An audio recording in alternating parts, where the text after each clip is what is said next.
बिस्मिल्लाहिर्रहमानिर्रहीम। शुरू करता हूँ अल्लाह के पाक नाम से जो बहुत बड़ा मेहरबान नहायत रहने वाला है।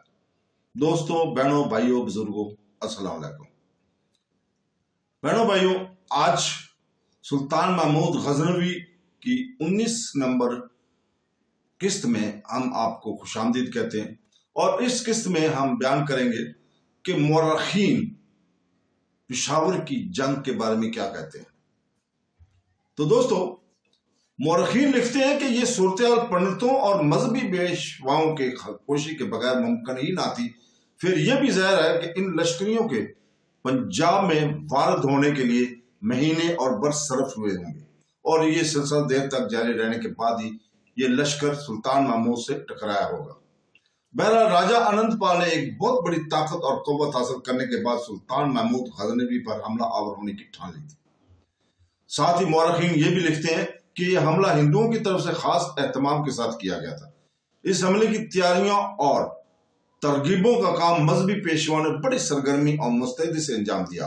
गांव गांव और शहर शहर में मनाद पहुंचे और उन्होंने राजाकाराना तौर पर मैदान जंग की तरफ रवाना करने का सिलसिला जारी रखा। दूर दराज मुकामात के लश्करों ने जब लाहौर की तरफ सफर किया तो रास्ते के शहरों, कस्बों और गांव में कुदरतन जोश पैदा होता गया और वहां से भी लश्कर सुल्तान महमूद गजनवी के मुकाबले के लिए लाहौर पहुंचना शुरू हो गए थे। बहरहाल राजा अनंतपाल ने लाहौर में एक जबरदस्त और बेशुमार मुतद्दा लश्कर की अजीम शान तादाद की फराहम होने के बाद पेशावर की तरफ कूच किया। यह लश्कर जो पेशावर के मैदान में पहुंचा, अगरचे में हिंदुस्तान की पूरी कुव्वत कहा जा सकता था, मगर लड़ाई में शरीक होकर स्वाब हासिल करने वाले गुरोहों की आमद का सिलसिला बराबर जारी था, जिनको पंडित लोग शहरों और कस्बों से मुसलसल रवाना कर रहे थे।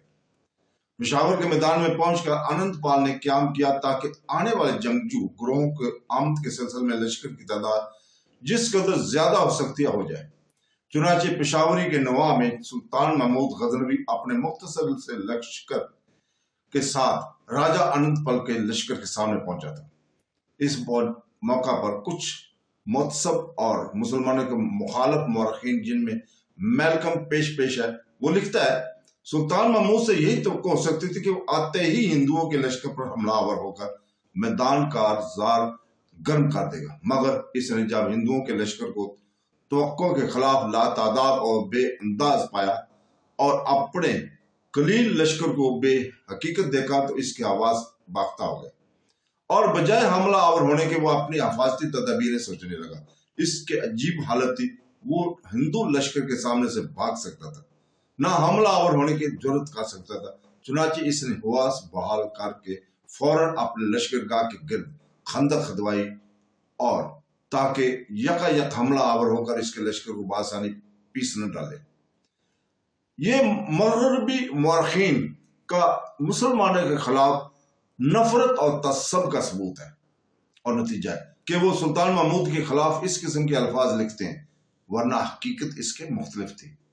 ऐसे लश्करों से सुल्तान महमूद जैसा रजल अजीम और बेमिसाल सलार घबराने और फिक्रमंद होने वाला नहीं था और वो डट कर हर दुश्मन का मुकाबला करता और इस पर जवाबी जरब लगाने का हुनर भी खूब जानता था। बहरहाल मौरखीन मजीद लिखते हैं कि अनंतपाल को इत्मीनान था कि इसका शिकार जिसकी तलाश में वो निकला है, इसके सामने पहुंचकर नकीम हो चुका है। सुल्तान महमूद गजनवी चूंकि खासा लंबा सफर करके पहुंचा था, लिहाजा इसने अपने लश्कर को सस्ताने और आराम करने का मौका फराहम किया। दूसरी तरफ हकीकत यह है कि अनंतपाल के पास जो पूरे हिंदुस्तान का लश्कर था, जिसे शुमार तक नहीं किया जा सकता था, इसे 40 रोज तक जुर्रत और हिम्मत और जसारत न होने की पाई कि वो सुल्तान महमूद गजनवी के खिलाफ जंग की इब्तिदा कर दे। चुनाचे अनंतपाल यूं ही 40 रोज तक अपने लश्कर के साथ सुल्तान महमूद गजनवी के लश्कर के सामने पड़ाव किए रखा। हाँ, इस 40 रोज पड़ाव का फायदा सिर्फ अनंतपाल ही को हुआ, इसलिए कि इस दौरान अनंतपाल को हिंदुस्तान के मुख्तलिफ राजाओं, शहरों से रस्म और कम का सामान मिल रहा था और इसकी ताकत रोज बरोज बढ़ती जा रही थी। दूसरी तरफ जब सुल्तान महमूद गजनवी को ये इल्म हुआ कि अनंतपाल जंग की इब्तिदा नहीं कर रहा, यूं ही डेरे डाले रहेगा और इस तरह हिंदुओं के लश्कर की तादाद में हर रोज इजाफा होता चला जा रहा है, इस नए लश्करी दस्ते और दूसरे सामान रवाना पुश्त की जानब से अनंतपाल को मिल रहा है, तो इसने फैसला कर लिया कि वो जंग की इब्तिदा करेगा। चुनाचे अनंत पाल को जब इसके मुखबरों ने इतला दी कि अब मुसलमानों को सलार जंग की इब्तिदा करना चाहता है, तब अनंत पाल ने गखड़ सलारों का इजलास तलब कर लिया। गखड़ पंजाब में आबाद एक इंतहाई जंगजू कबीला था। ये मरने मारने पर तुल जाते थे और लड़ाई का बेहतरीन हुनर और तजर्बा रखते थे। चुनाचे इन गखड़ों या खखरों से मुतल्लक मुअर्रिखीन लिखते हैं कि ये गैर मुस्लिम गखड़ जो दरियाए सिंध से लेकर कोस्तान स्वालक के दामन तक के इलाके में आबाद थे, बड़े हंगामे पैदा करने वाले थे। वो इस कदर मुतसब थे कि इनके आस पास की आबादी इनके जुल्म और सतम से आजिज आ जाती थी। खासतौर पर पेशावर और इसके गिरदो पेश के मुसलमानों का जीना इन लोगों ने मुश्किल कर रखा था। इन लामज़हब गखड़ों ने खुदा परस्त मुसलमानों के लिए बाद के दौर में पंजाब का सफर करना मुश्किल कर दिया था। ये लोग किसी मजहब या असूल के पाबंद नहीं थे। लड़कियों के साथ इनका बर्ताव इंतहाई बुरा होता था। इन लोगों के यहाँ ये रिवाज था कि जब इनकी लड़की जवान हो जाती तो लड़की का बाप या भाई इसका हाथ पकड़कर अपने मकान के दरवाजे पर आ खड़ा होता था। रास्ता चलने वालों को लड़की की खरीदारी के लिए बुलाया जाता था। अगर खुशकिस्मती से कोई शख्स इस लड़की को पसंद करके खरीद लेता तो वो लड़की इसके हवाले कर दी जाती थी, वरना इस मजलूम को वहीं मौत के घाट उतार दिया जाता था और इसके बोझ से निजात हासिल की जाती थी। इन लोगों में यह भी दस्तूर राज था कि एक औरत कई शोहरों की जोजा होती थी। जो शोहर इसके घर जाता वो बाहर दरवाजे पर अपने निशान लगा जाता ताकि दूसरे शोहरों को इसकी मौजूदगी का इल्म रहे। ऐसे आलम में कोई दूसरा शोहर इसके मकान में पर आता तो वो निशान देकर अंदाजा कर लेता कि इस वक्त और तन्हा नहीं है, लिहाजा वो फौरन वापस चला जाता। दूसरों को तकलीफ पहुंचाने में ये कौम बड़ी माहिर थी। अलगर्ज ये कौम एक जमाने तक इसी वहशाना अंदाज में अपनी जिंदगी बसर करती रही। बहरहाल इस खक्खर कौम के सलारों का राजा अनंत पाल ने इजलास तलब कर लिया था। जब इनके छोटे बड़े सलार सब अनंत पाल के पास जमा हो गए, तब राजा अनंत पाल इनके बड़े सलार और इनके सरकर्दा नंदी वर्धन को मुखातब करके कहने लगा, नंदी वर्धन, मैंने तुम्हें आप और तुम्हारे इन सरकर्दा साथियों को एक खास मकसद के तहत बुलाया। तुम जानते हो कि मेरी दो बहनें हैं, एक का नाम काशी कुमारी और दूसरी का नाम कौशल देवी।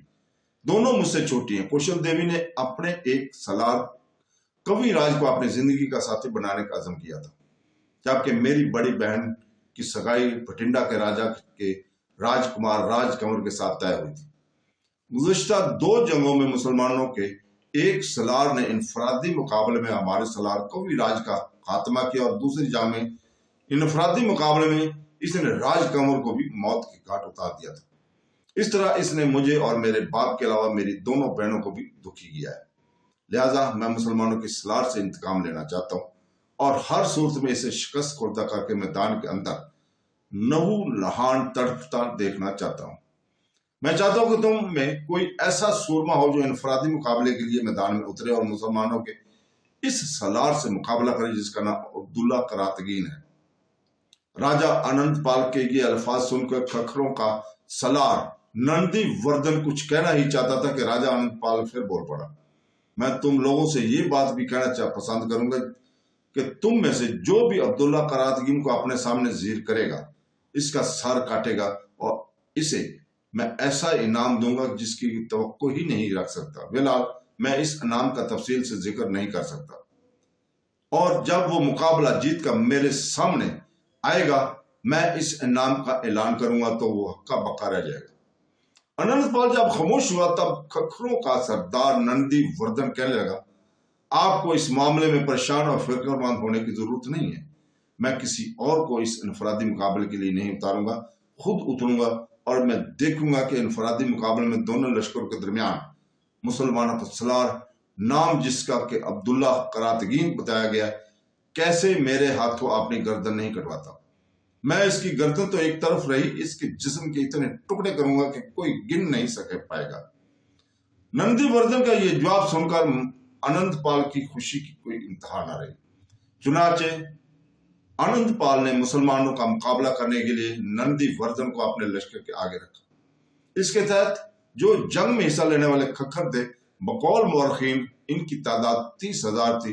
दरअसल राजा अनंत पाल ان 30,000 خونخوار جنگجوؤں اور لڑنے کا بہترین تجربہ رکھنے والے کھکروں کو آگے رکھ کر اپنی فتح اور کامیابی کو یقینی بنانا چاہتا تھا۔ تو دوستو اس کے ساتھ ہی ہم اجازت چاہتے ہیں کل تک کے لیے۔ کل انشاءاللہ تعالی ہم آپ کے سامنے سلطان محمود غزنوی کی 20 نمبر قسط کو بیان کریں گے۔ کل تک کے لیے اجازت، اللہ حافظ۔